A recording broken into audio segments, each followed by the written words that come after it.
তো জামাতে ইসলাম সামনের দিন কিভাবে ক্ষমতায় আসবে? তাদের ভোটের পার্সেন্ট কত, তাদের অবস্থান কি?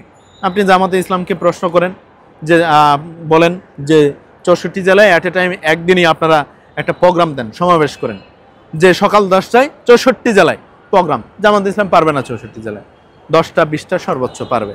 হ্যাঁ, বিএনপিকে বলেন, তারা পারবে। এছাড়া বাংলাদেশে ক্ষমতায় আসার মতো এই সময়ের মধ্যে বিএনপি ছাড়া অন্য কোনো রাজনৈতিক দল কিন্তু ওই রকম পারফেক্ট না।